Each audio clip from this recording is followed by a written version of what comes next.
everybody, welcome back to the Wattpad Book Club. I'm your host, Phoenix, and today I got my lovely friend over here. I got Miss Joline up in this bitch. Hello. Hello. Yeah, I'm kind of glad we took a break last week and just chilled. Yeah, like it's definitely been rough. Yeah. It also didn't help with Danganronpa voicing, like us staying late, and then the next day us getting over to record, and we're just like, can we just chill? Yeah. Yeah, Danganronpa too much fun. It's a good one. Yeah. Very enjoyable. If I get you into Danganronpa fully, do you want to add Danganronpa ships to the wheel? like Kaede and Suichi? I've actually read a couple. I haven't found. So I'm on AO3, obviously. Yeah. I haven't read any Shuichi and Kaede because the ones that keep popping up is Huichi and Shuichi, Damn. Tokichi and Shuichi. Gotcha. I was trying to be like, oh, Kaito and Suichi? That's pretty good. Koichi, yes. Oh, it's Tokichi. My bad. It's great. They're really good. They're very silly. They're adorable. Yeah, people ship them a lot in Danganronpa, so... Yeah, it does help that I've been like warming up to Kokichi because I'm just like, oh, why is he like that? Yeah, but was your reaction at first? No, he was just like, why do you keep instigating? Do you want to die? But no, he's just like that. He's just built different. He's silly. He's cute. Yeah, and speaking of little guys that are silly and cute, we're reading Bowluigi today with a silly little Luigi and a big ass Bowser. Also, I need to confess to my crimes real quick, Joline. You know that. Thank you, God. Do you know that music video I sent in the daily questions about like things, like an old video that you keep looking back on? Mm-hmm. Okay, well, you know the one I sent, right? With Toxic?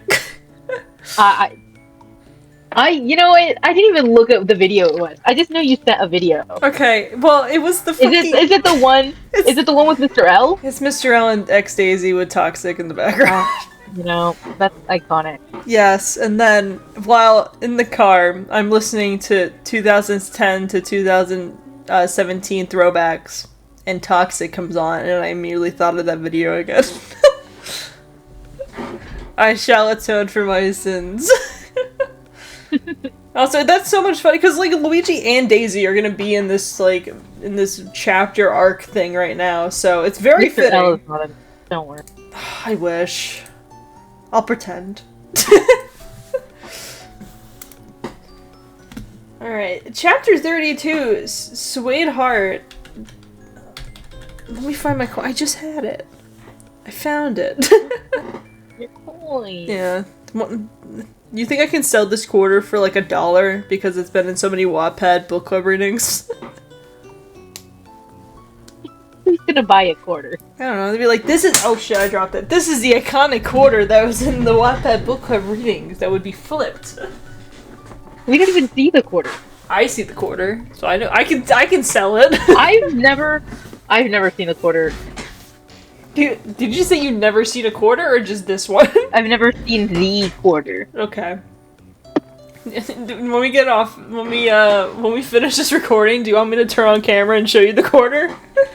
No. Why do Okay. I want to see a quarter? Because it's pretty cool. Sometimes they have cool backgrounds. Anyway, you want to be heads or tails? I'll be head. Okay. And a flip.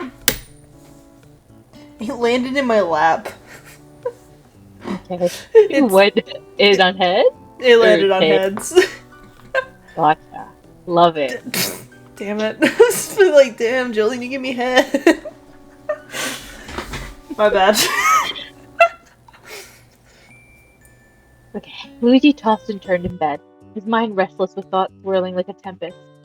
Yesterday's events hung heavy in his mind, particularly the impending test of the Rosalind security system. He couldn't shake the image of Daisy, resolute and battle-ready.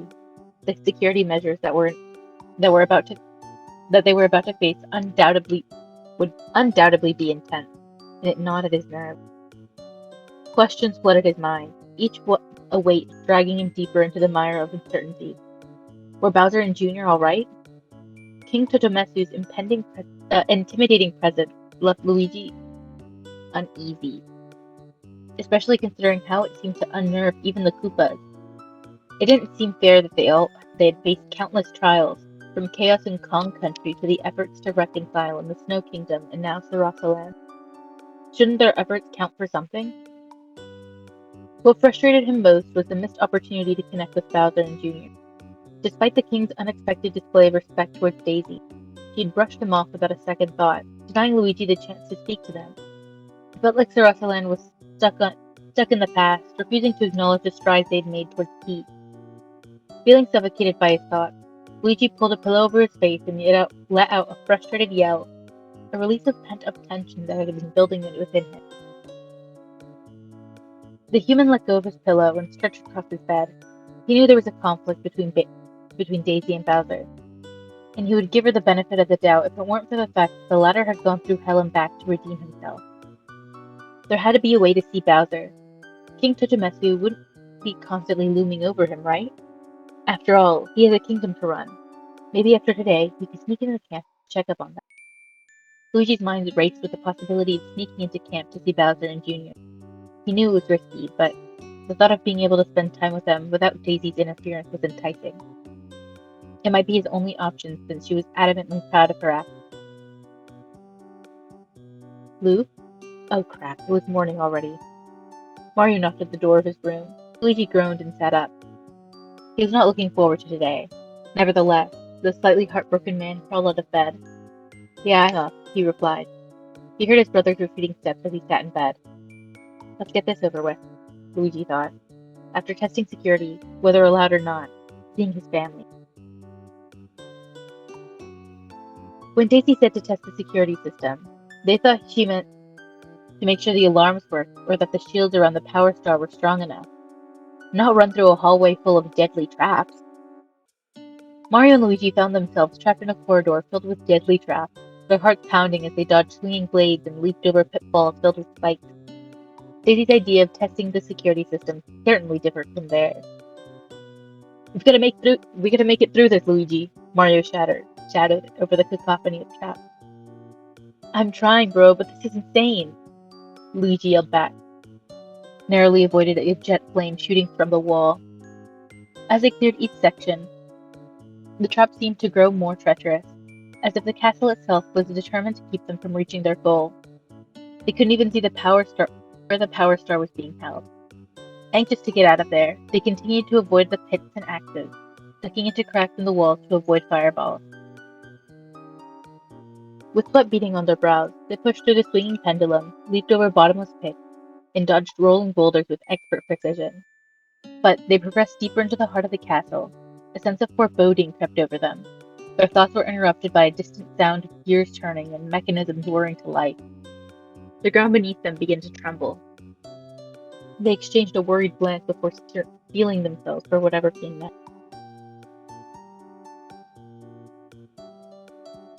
Without warning, the walls began to shift, forming new passages and sealing off old ones. Mario and Luigi found themselves separated, each facing their own set of challenges. The red plumber scowled. A loud rumbling sound caught his attention. Before he could react, a section of ceiling caved in, sending debris falling down towards him. In a split second, he spotted a narrow entrance that offered a clear path to safety. Without hesitation, he sprinted towards it, his heart racing as the ground shook beneath his feet. Mario side-crawled into the space, gritting his teeth as he realized he was trapped. Luigi sprinted down the dimly lit alleyway. He suddenly heard a distinct clicking sound of metal gears. His instincts kicked in and he leaped forward just in time as the ground beneath him gave way. However, his relief was short-lived as the spot where he was going to land also gave in, causing him to lose balance and stumble. Before he could regain his composure, he found himself caught in a tightly woven net. Unable to move, Luigi let out a yelp of fear and frustration as he struggled to free himself from entanglement. And suddenly, everything just stopped. A low rumble echoed through the hallway. The walls rearranged themselves back into a normal hallway, and the inclusion of the captured brothers. Daisy came out the doorway, a broad smile on her face. Wow, you two got farther than I expected, she exclaimed. Mario gave her a weak thumbs up. I'd like to see anyone else try to steal the Power Star now, he joked. Get me out of here, Luigi yelled. Daisy walked to the side wall and pressed a stone. The net had encased Luigi loosened, letting him jump out. Mario crawled out of the crevice and leaned over his knees, trying to catch his breath. Luigi lay on the floor, either exhausted or fainted. The Crown Princess put her hands on her hips. I'm proud to say that the Kaizo projection's a success, she said. Both brothers gave weak cheers. Daisy's eyes softened as she observed the tired expressions on Mario and Luigi's faces. Despite their exhaustion, she couldn't help but feel a surge of admiration for their resilience. Come on, you two, Daisy said gently, offering them a reassuring smile. Let's get you back to the castle.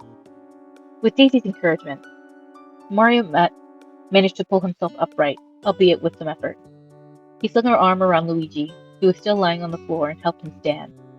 The trio headed back upstairs, happy to leave the deadly star sanctum behind. Luigi stretched out on a chair inside, enjoying the cool breeze that blew by. He'd taken the top part of his jumpsuit and tied it around his waist. Mario sat in front of him, his feet propped up against the balcony railing. He looked back at Luigi. You gotta admit, that was kind of fun, he said. The green twin grabbed his drink. The train level in the Mushroom Kingdom was fun, he retorted. That was not fun. You think that's how Indiana Jones felt when he was going through traps? Mario said with a grin. Luigi nearly choked on his drink and tried not to laugh. Of course Mario enjoyed the Kaizo level. With a zest for life and an adventure like that, he'd be surprised that he didn't find that fun. The two continued, trying to de-stress after that ordeal, or at least Mario was. Luigi was just biding his time. After what felt like forever, Mario got up. He took off his cap.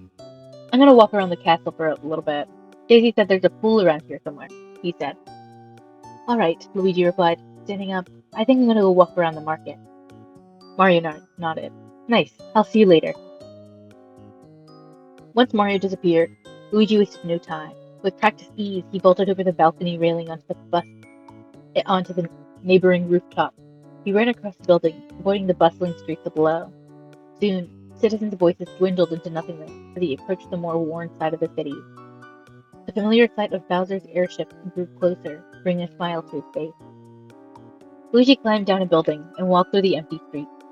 He approached one of the large airships and looked around. The Koopas seemed to be okay, removing scorched sections of the road. Bowser's voice could be faintly heard, sending designated groups to certain areas. Luigi dusted off his hands, adjusted his cap, and walked out from behind the airship. Luigi approached the makeshift camp. A palpable tension hung in the air, intermingled with weary relief. Koopas and other soldiers bustled about, their worn faces lighting up at the sight of him, their sighs carrying a hint of relief at his arrival. Jogging through the camp, Luigi's steps were purposeful, yet empathetic. He paused intermittently to lend a hand or offer a word of encouragement, his presence a comforting beacon amidst the chaos. But amidst the sea of faces, one drew Luigi's gaze like a magnet pulling iron. Bowser sits tall and imposing, a colossus amid the chaos. With a grunt of exertion, he effortlessly hoisted heavy stones onto his broad shoulders, the sinewy muscles of his back flexing with each movement. His pronounced chest became more prominent with every breath. Gone was his customary shell, replaced with a billowing black pant that accentuated his powerful physique. Smash. Sorry. Luigi did not mean to stare, but those mothers giving still who wouldn't. I'm sure. He'd seen Bowser without a shell before, but he was hurt that time. He watched as Bowser worked, hypnotized by his movements. Luigi didn't look away from the handsome king until something crashed against his leg, nearly caused him to stumble. He moved his gaze down and saw Junior hugging him. Luigi shook his head, trying to clear the image from his head, and he picked up the young prince. There's my little bambino, he exclaimed. Junior giggled as he was lifted. The sound caught Bowser's attention. With a huff, he dropped the debris and headed towards them. Luigi's heart did somersaults in his chest as the king approached him with a smile and a slight wag of his tail. As Bowser drew near, Luigi felt a mix of emotions swirling inside him like a whirlpool. There was a certain intensity in Bowser's gaze that made Luigi's heart race, yet there was also a warmth that he couldn't ignore. He quickly composed himself. "Hey, Luigi, you made it!" Bowser greeted with a rumbling voice, his sharp teeth visible as he grinned. Luigi smiled and shrugged. "I mean, they didn't say I couldn't come back," he said sheepishly. "Princess Daisy said I didn't have to." Exploiting loopholes. Nice. Luigi managed a nervous chuckle at that and adjusted his grip on Junior. His heart refused to slow down, and Bowser gently put a hand on Luigi's back. She wasn't harsh to you, was she?" he asked. No, not at all," Luigi replied, trying not to faint from the gesture. "She probably thinks this is a huge favor for me." "It's not right?" Junior asked. "You do want to be here." "Of course I do." Oh my god, that's so cute, man. I'm gonna kill myself. Okay, damn. Sorry. I'm just imagining this scene. I'm like, damn, that would be so cute. It's so touching. Like, oh my god, that's not true, right? Like, you do want to be with us? Oh. Luigi gently smiled and playfully headbutted the Koopalin, then placed him back on the ground. Bowser gently guided them through the camp. As they walked through the camp, Luigi couldn't shake the feeling of Bowser's hand resting on his back. It was a simple gesture, yet it sent a shiver down his spine. He tried to focus on the conversation at hand, pushing aside the fluttering in his stomach. Junior skipped ahead, his excitement palpable as he pointed out various features of the camp to Luigi. Bowser walked beside them, comforting presence that somehow managed to ease Luigi's nerves. "So Bowser," he began, "what happened to your shut? Why aren't you wearing it?" Bowser emitted a low growl in his throat and shrugged his got confiscated, he said. "What?" "Lord Tokumetsu considered a deadly weapon, which it kinda is," Bowser replied with a sigh. "I don't want to cause any more problems, so I just gave it to him." Luigi's eyebrows furrowed. Bowser just got his shell back and now had to give it away again? Luigi couldn't tell if it was a genuine security concern or an attempt at humiliation at this point. Bowser nudged him. "It's fine, I promise," he said. "The sun feels nice on my back anyway. Reminds me of home." Despite Bowser's attempt to brush off the situation, Luigi couldn't shake the feeling of unease gnawing at him. It was a very important part of him, both emotionally and culturally. But if Bowser said there was no problem, then he shouldn't cause a fuss over it. "All right," Luigi said with a nod, forcing a smile. "As long as you're okay with it." Bowser flashed him a grateful smile before turning his attention back to Junior, who was running around. The adults talked for a while, catching up with each other on the events of the last few days. Luigi recounted his fun adventure at the Kaizo level, while Bowser described Junior's latest prank, and how they discovered that he had inherited his grandfather's illusion magic. The man in green found the news both fascinating and terrifying, considering how devious the prince was. Additionally, he updated him on the road improvement. Things seemed to be moving along at a steady pace. As they talked and walked, Luigi noticed that there was a missing face among the trees. He raised an eyebrow. "Where's Ida-ten?" he asked. Junior turned around. "They're on a top-secret mission!" Bowser snorted. "It stops being top secret if you tell someone," he joked. "But yeah, I sent them to gather some resources somewhere." Luigi shot him a worried look, which Bowser quickly smoothed with a promise that it wasn't anything serious and that Ida-ten's team would return quickly and discreetly. Luigi trusted his words, though he dropped the topic. Bowser had worked diligently to redeem himself, and he highly doubted that he would do anything to jeopardize that. "You don't need to head back just yet?" he asked. "Dinner's going to be ready soon. It'd be nice to have all three of us." Luigi's eyes widened at the invitation. "I'd love to." The response appeared to please Bowser, prompting Junior to grab their hands and pull them towards the airship. The adults allowed themselves to be dragged, laughing at the prince's antics. As they walked up the gangplank, Luigi couldn't tear his eyes away from Bowser, and he didn't care if he was caught. Even he had to sneak back day after day, Luigi would do so without hesitation. Oh my god, Joline, they're so gay! They're very in love. This is so cute. Or at least we hear Luigi's part. Yes. Ah! Also, Honey's playing Peak. Is it like the game Peak, or is like a Peak game? Oh, gotcha. Yeah, now it's confusing now. What? Like, now that you said it out loud, I'm like, yeah, it is like that. Like, are they playing the game called Peak, or are they playing something that's just Peak? It's confusing. Anyway, what is it? Chapter 33, that's some more. Also, real quick, because I googled it while you were reading, that line that he said in Italian, it was "Sweet Mother of Christ." Yes, yes. Well, I knew Madre, but I was like, what's Cristo? Cristo is Christ. Yeah, didn't know that one yet. It's the same in Spanish. Wait, is the same in Spanish? Cristo. Cristo. Oh, okay. Dulce Madre de Cristo. I'm learning new words, new phrases. I hope you don't hear my pen clicking. No, I do not. Perfect. Alright. Well, now that you read so beautifully, Jolene, let me butcher the entire thing real quick. Alright, I'll work on my resume. Okay. Luigi continued his... God damn it, I just started.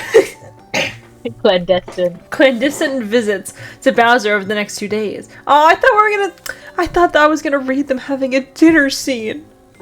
Damn it. You'll get there. I thought it was a setup. God, you're so impatient.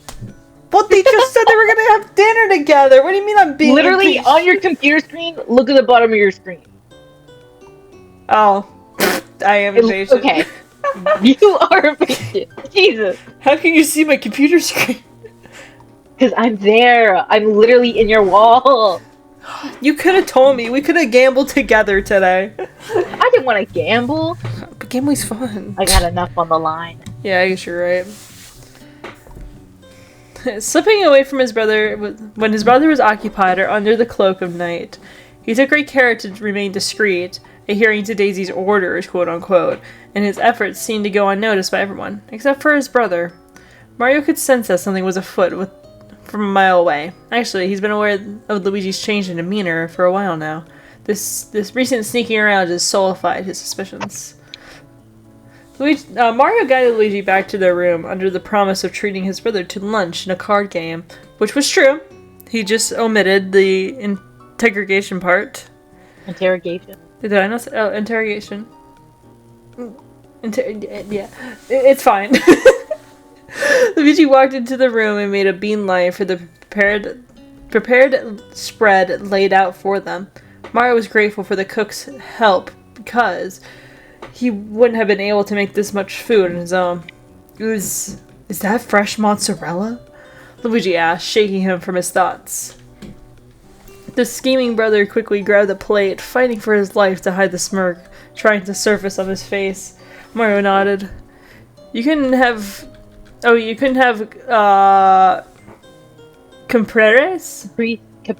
Caprese salad without fresh homemade mozzarella, he responded. Just like Nana would say, Luigi said innocently as he piled food on his plate. Then she threatened to haunt us if we ever used the store-bought stuff. The brothers burst into laughter as they settled into nearby chairs. Mario couldn't shake off the pang of guilt for keeping secrets from Luigi. Still, seeing his brother chuckle beside him, relishing the spread before them, he decided to cherish this moment of togetherness before delving into the truth. The red twin grabbed one of the provided bottles of ale. Hey, Lou, you know what would make this better? He asked. Let's get some music going, bro. Oh, fuck yeah. What kind of music? Oh, here. Luigi reached into his pocket and threw his phone at him, and then grabbed the deck of cards on the table. You pick something. I'll shuffle the cards. Mario got the phone with ease and scrolled through his brother's playlist, feverishly looking for a particular song. It was a vital part of the questioning. Oh, I need to know what song this is. Plus, who doesn't love Dean Martin? Alright. Mario quickly found the song he was looking for and played it. Following the smirk he's been hiding to show, slowly stops shuffling. Oh, Luigi starts slowly slowly stops shuffling as the guitars and violins started to play. Oh no. No. Ignoring his brother's reaction, Mario took a deep breath and began to sing. Oh no, not the singing! I did this yesterday! There you go. And not a B where love is king. When boy meets girl, they're what they say. When moon hits your eye, like a big pizza pie. That's amore. When the world seems to shine, like you have too much wine. That's amore. Bells will ring. Okay, what you need to do is buy the rights to that song. I don't know if I can. I'm sure you can find. Like, just at least for one video and it'll be okay. Yeah, copyright on one video. No, if you buy the rights, you can play it. I don't know if I could buy the rights. I don't know if I can afford that, Jolie. I gotta buy Christmas presents. Bells will ring a ling, ring a ling, and you will sing Vita Belle. Our hearts will play tippy tap tap, like a gay tarantula. Mario circled around Luigi's chair, a playful smirk dancing on his lips as he noticed his brother's attempt to hide within the furniture. While Luigi might have successfully deceived everyone else in Sahara Land, he could fool Mario. Signs were unmistakable. Luigi had feelings for someone. According to their long-standing tradition, Mario was obliged to sing and celebrate the fact that his little brother had found someone to capture his heart.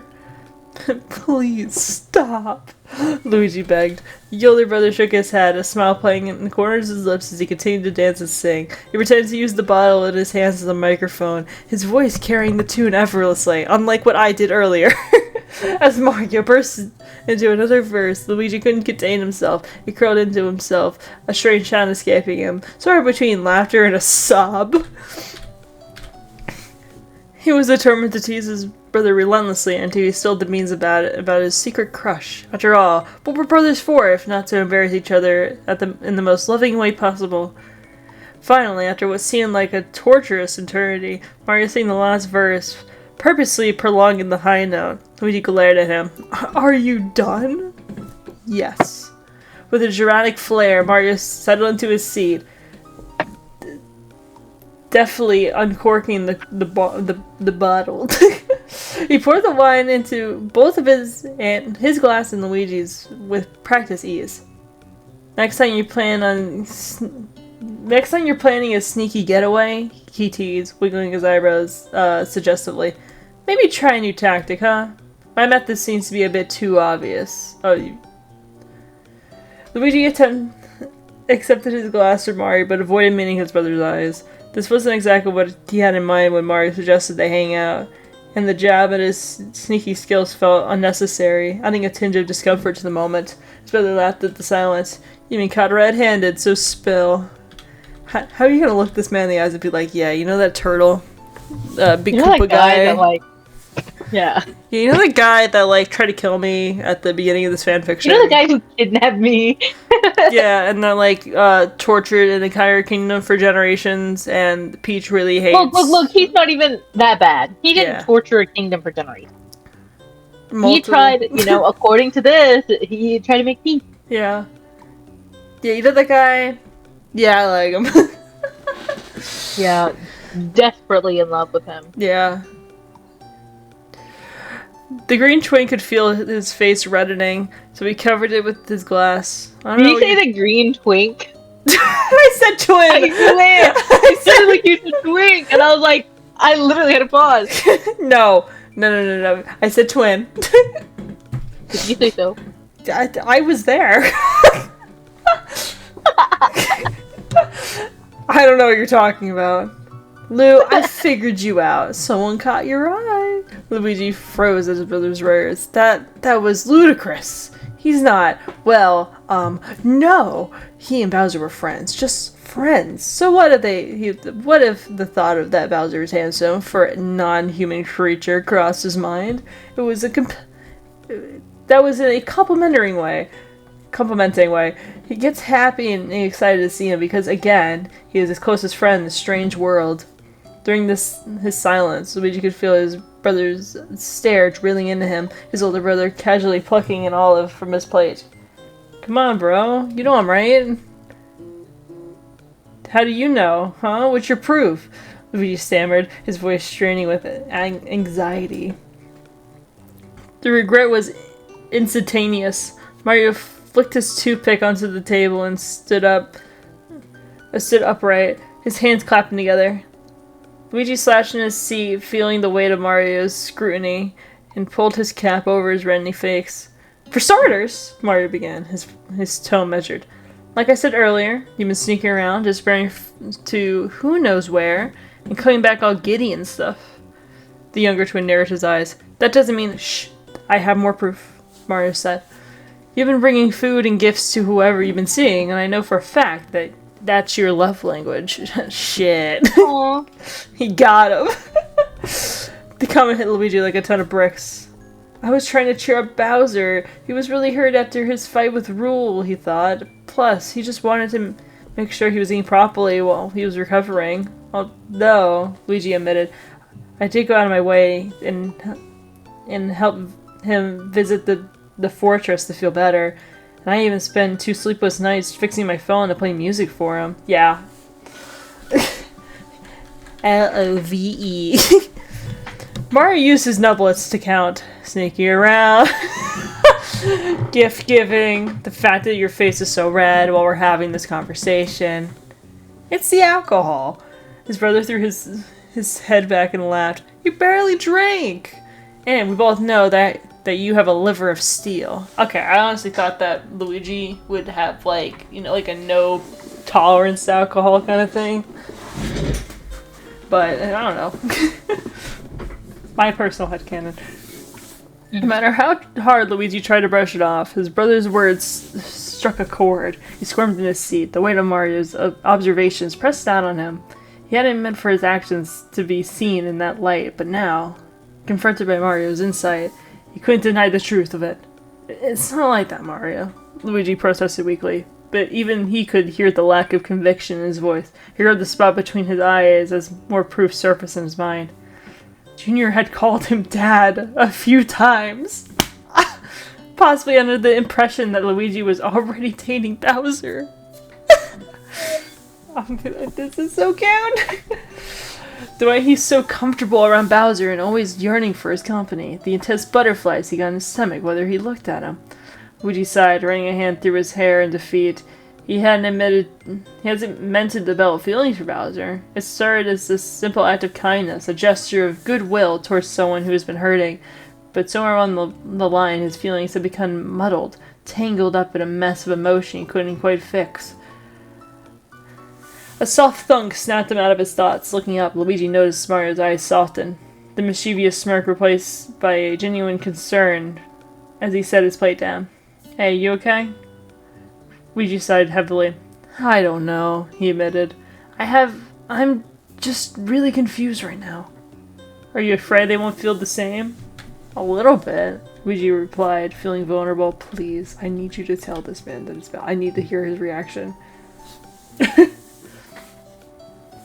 As the words hung in the air, Luigi realized how ridiculous they sounded. Bowser trusted him implicitly, sharing his deepest traumas. Their interactions were filled with closeness and affection. Oh god, Bowser had been practically confessing his feelings all along. Well, that's one question answered, isn't it? Mario gestured with his hands. Whoever he or she is, he said reassuringly, they'd be lucky to have you. The comment brought a smile to his face. Thanks, bro. Now tell me who it is. No, he doesn't know that I like him. Bag, and things are complicated. Mario groaned and leaned back. Luigi quickly stuffed some food into his face so that he wouldn't be able to respond to any more questions. Plus, he couldn't tell him he's interested in Bowser. His brother barely tolerated his presence. After a moment of reprise, Mario leaned forward and rested his hand on Luigi's knee. Listen, if the Koopa General does it for you, I'm not gonna judge you. That's your first guess? His brother shrugged. They kinda seem like your type. Luigi opened his mouth to ask, but decided against it. He would end up going off on Mario's type of partner. How he so conveniently ended up becoming the short king in the relationship.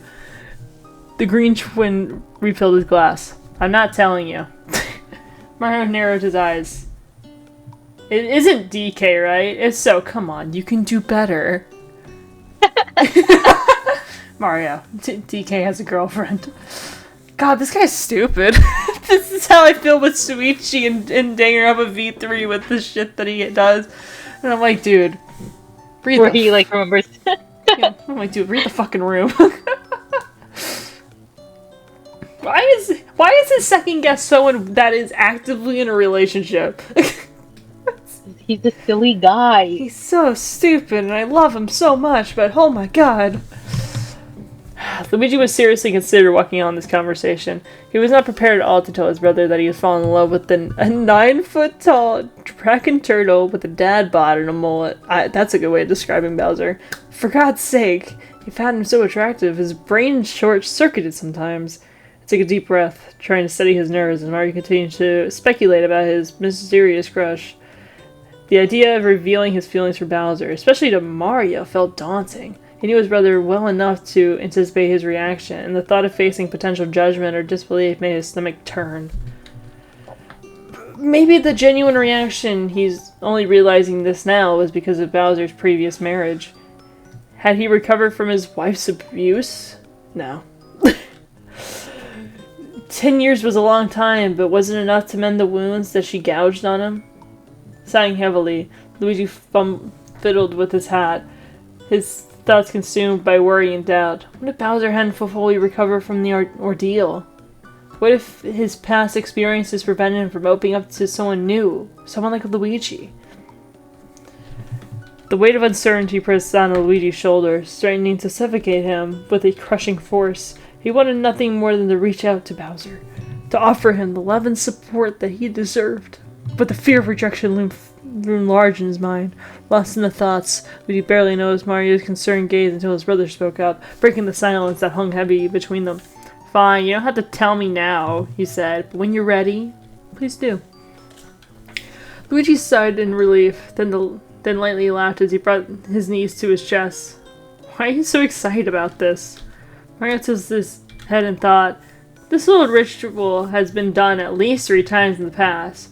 From Destiny del Vicino, I think, Luigi's first crush in high school, to a very kind man he met on a dating site. But this time, Mario seemed to have put extra effort into this time. Finally, his brother answered. Since we fell into this world, our version of normal no longer applies, he said. And, well, I was scared that maybe we wouldn't find our special someones. The confession hung in the air slightly. Luigi listened to Mario's words, feeling a deep resonance. Yes, with sentiment expressed. Their lives had indeed taken an unexpected turn since they found themselves in this strange world, where the rules of their old reality no longer applied. Every day brought new challenges, new wonders, and new dangers. Yeah, I know what you mean, Luigi said softly, his gaze drifting towards the window where the world outside seemed both familiar and alien. It's like we're living in 2 different universes, with its own set of rules and possibilities. Mario nodded. A contemplative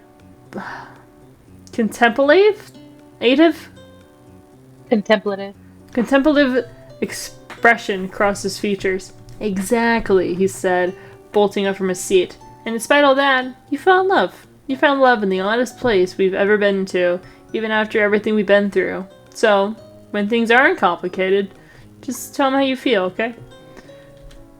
His words resonated with him. Luigi wanted to tell Bowser. He wanted to hold him close and kiss him. If they could! I'm not sure how things will work between them. And live happily with him. As Mario said, he wanted to do so when things weren't complicated. When he didn't need to sneak around just to see him. And when he got confirmation from Bowser that he was ready to get into a new relationship. With those thoughts in mind, Luigi raised his glass. Deal. Yes! The interrogation was over. Luigi was aware that of his brother's curiosity was not satisfied since he didn't know the identity of his crush, but he seemed to accept the compromise. Music had turned back on, and they enjoyed the remaining of their lukewarm food while enjoying the evening sunset. So cute. Jolene. Yeah. Why is this book so good? Because I have great taste. You do. Thank you. Thank you. Thank you. What did you say? You found this on AO3 and you were like, wait, it was cross-posted on Wattpad, and then we read it? I literally, I was like, absolutely, I gotta find something. So I checked AO3, and then they cross-posted it, and I was like, God bless you, GenVision _ 2009. Did they have it in the description of like by the way cross-posted on Wattpad? Oh, I like specifically looked up cross-posted. Oh shit! I didn't know there was a feature. Yeah. Oh, you have to. It only works if they tagged it as cross-posted. Oh, gotcha. Okay, because I know on Wattpad some people just like put in the description like cross-posted on like AO3 or like Tumblr or like fanfiction.net. So. Yeah. I just realized it says 2009. 2009? How old is that's like 15? Jesus, what are you looking at that said 2009? Their username on here is GenVision _ 2009. Oh shit. Do you think they were born 2009? Dude, that'd be like, this is amazing work. Wait, 2009? How old are That they? is 16. Oh my god. This is the masterpiece! Yeah, they turned. I know. Oh. Even if they weren't, either way, no matter what, it's like, it is genuinely one of my top 10 favorite things. Yeah. I've genuinely read so much stuff this year, or at least within like the last 2 years, that has genuinely like bumped everything down. Like they're so good exponentially. Damn. It's a real treat. Yeah. I know your policy is only reading completed stories, but like if something is like a brand new story up, would you read it? Brand new depends Like, fandom. You look at it and you see like they're like consistently uploading chapters. Would you delve into it or? I don't know. It really it depends the content. Depends if I like the writing style. Depends if everything. What if it's Transformers? Well, no. Actually, I do. There's this one fic that I was looking at, and I just have it bookmarked. Not bookmarked. I have it marked as a read later. Marked for later. Because when it's finished, I'm going to read it. Gotcha. Okay. I was like updating my I think I was uploading the chapter for Teru Teru. Oh, and I was thinking about what you said, where you only read fanfictions when they're done. I was like, I wonder if other people are like that too. But like, how do you get into like a book then? What do you mean? How do I get into a book? The book is finished. It's published. No, I've said it wrong. Sorry. But, my bad. How do you mean I get into a book? It's done. The book is... It's finished. Like, yeah. The book is completed. Yeah, so I wonder if there's only, like, a section of people... Like, once I finish the Terra Terra one, or even, like, the Vox one, do you think there's gonna be, like, a flow of people that come in just to read it because it's, like, completed, or... No, I don't think that's how it works. I'll be honest with you. Yeah. It genuinely depends on, like, the market. I say the market like it's a business thing, but genuinely depends on, you know, who stumbles across it. Yeah, I guess you're right. Alright, you ready for the wheel? Yes. Alright. I'm ready for the wheel. There we go. Oh wait, we don't need an elf option. No elf option? He's not here! We can't make... Well, we can... Wait, you want me to call him? You know what? Yes, I do want you to call him. I know he's in class. Actually, I'll call him. He's in class. I'll text him. Put Elf back on the wheel. Okay. I want him to remember this. We're gonna sit here for like 20 minutes while we wait for Elf to respond to us. That's okay. Always a dance with you? It's the Echo and Jinx. Oh, shit! I still need to finish Arcane. I have like 2 episodes left. Like, of season 1 or yes. just in general? In season 1.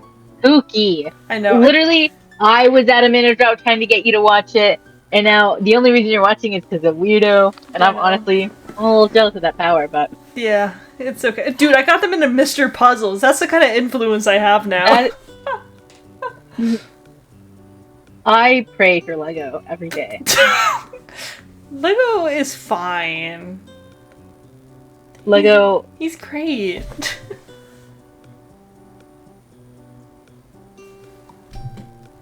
I pray for Lego, and I pray for Weirdo's taste to get better. Okay, I understand Weirdos. You're leading them down a dark path. What is Lego's, like, thing? Cause look. Okay, I'm looking. They live with Weirdo. What if Weirdo starts trying to convert them to TV men? Dude, Lego is never gonna be. They won't go into box. They hate Mr. Puzzles. They don't like Tana. They don't really like Dr. Harvey Sawyer.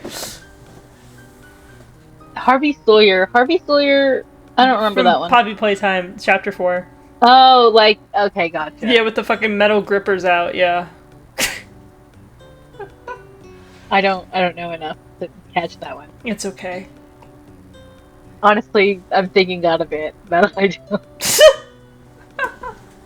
Don't worry, Lego will fall. I was like, what's wrong with Lego States now? Because it's like Verostica, Vaggie, there's... no, there's nothing wrong with Lego States now. I'm worried that you're gonna try to convert them. I will never. It's not gonna happen, man. I can already tell you that now. You're indoctrinating the children! It's fine! Oh my god! Oh my god! They don't need opinions. They don't need to make their own opinions. They can just take my opinions. You're the worst influence. I literally was like, I was checking the Discord and I'm just like, wow, you're terrible influence.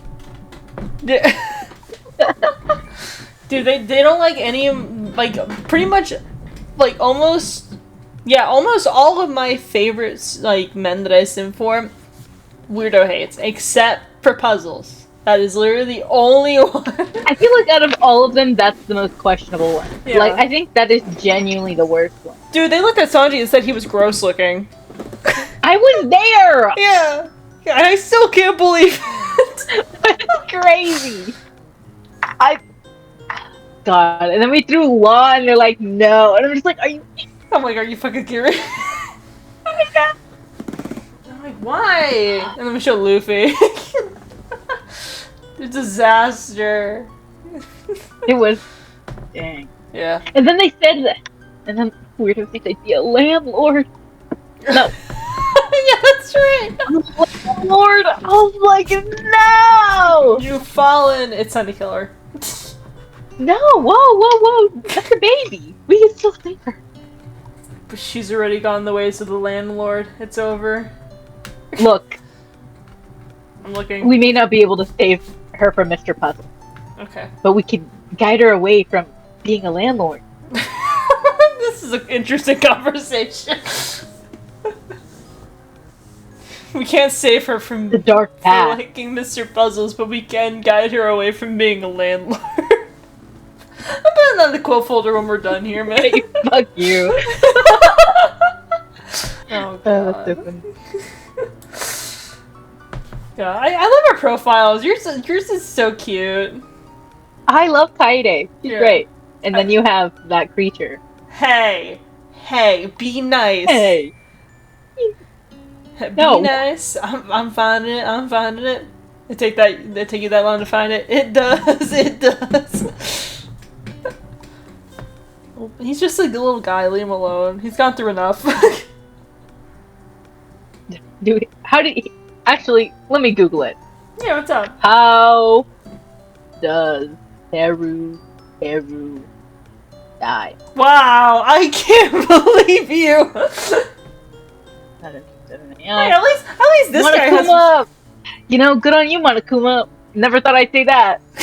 You ass. You know, you fried Teru. You know, at least... Oh, convicted of murder, okay. Tied to a post blasted with missiles. and then dropped into an active volcano where he's deep fried to death. Don't laugh at that, asshole! That's so funny. You are so mean. Look. Hey, you know what? At least Terra has more art than Kaede does, okay? Oh, that's so crazy. At least my character's actually liked. You know, at least mine's alive. He's not alive. Yes, he is! You know that man's not surviving. He's not surviving. Dude, he lived in the fucking anime. Okay, you don't know the lore about Danganronpa. We don't need. You do need the care. Look. What would Sage say? What would Sage say if he was here? He just told me to shut up. Are you gonna take that advice? No, because I need to save my points. No, I'm gonna prey on his. I'm gonna prey on his downfall. Okay, I hope he dies round 1. In the game, it is proven that it was a simulation, not real. So besides everyone except for like Chiaki was like put to sleep, like in a coma state to help revive their memories. So they all awoken and they're fine and whatnot. They just died in the game and whatnot. So anyone that like victim and killer, they're alive. Dang, that's how CS will live. Yeah. What? So yeah, and also the fucking anime ends with Hajime and all of his friends on a boat heading back to Jabberwock Island to live the rest of their lives on it. Except for Chiaki, of course, because she was an AI that was a real person that died, so... Yikes. Anyway, thank you guys for watching, I really appreciate it. Who knew we'd be talking about Danganronpa lore at the very end of a fucking Bowluigi fanfiction, but anyway. Thank you guys for watching. Thank you, Joline, for joining. I appreciate you. Bye. On the screen, there's a playlist of all the other Wattpad book coverings done in the past, including with Joline, Sage, Honey, and Lego. So if you haven't seen some of those episodes are really cool. Yeah, and Sage. That's what I said. Sage, Honey, and Lego. Okay, my bad. And then on screen is the last Wattpad book covering that was uploaded that was like Legos, so if you haven't seen that one already, go check it out. I really recommend that one. Joline, do you have any final thoughts, prayers, or concerns? I need y'all to pray on Teru's downfall. Okay, please don't do that. I need this boy to live longer than Chapter 1 and Danganronpa 2x2, please. Please. Alright, but anyway, my name is Phoenix. That was Joline. And we'll see you guys next time. Bye! Bye!